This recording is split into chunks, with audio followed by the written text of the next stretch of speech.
I'm Angus McGregor from the Liquidstate. For the second on the bartender profiles, I'm here at Cove Beach to interview a bartender who's been in Dubai for almost 4 years now.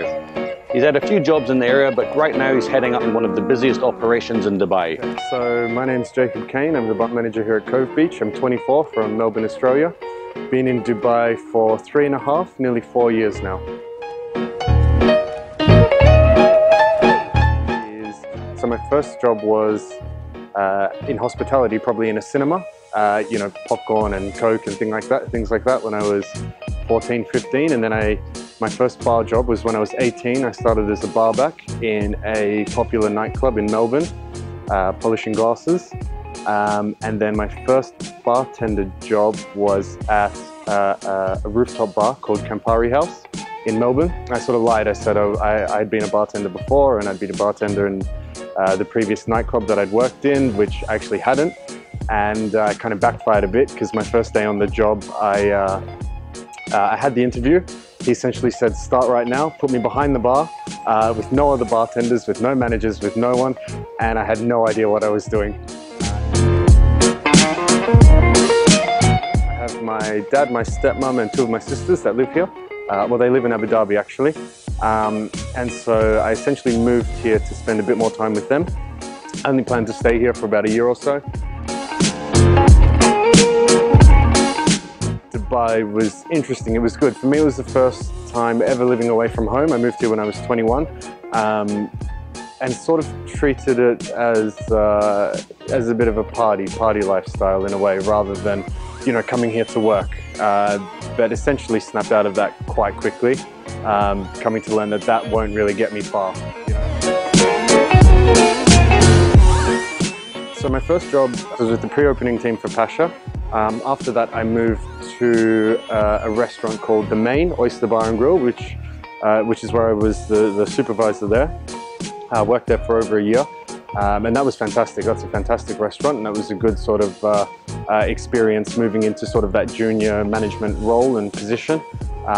From there, I went to Noir in Kempinski, Mall of the Emirates.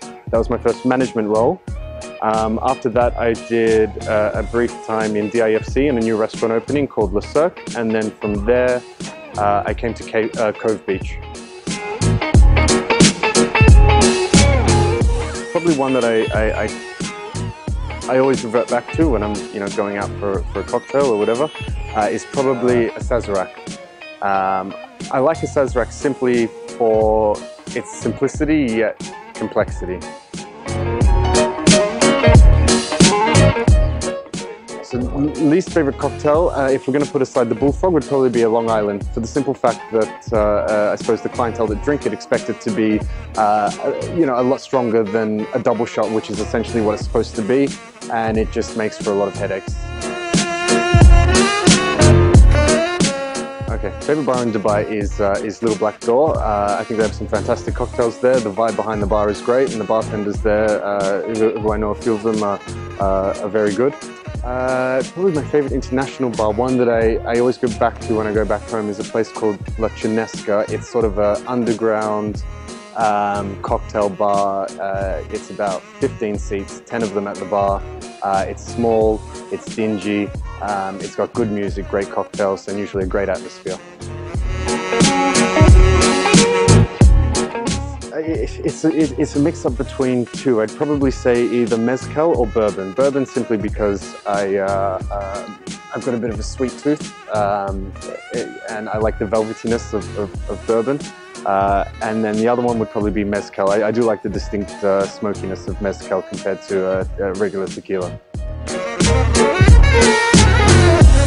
I'd probably say the opportunities to be creative and just let sort of express yourself through cocktails and drinks. All my previous bar managers, for sure, they're the ones I've taken all my inspiration from, all my knowledge, all my experience.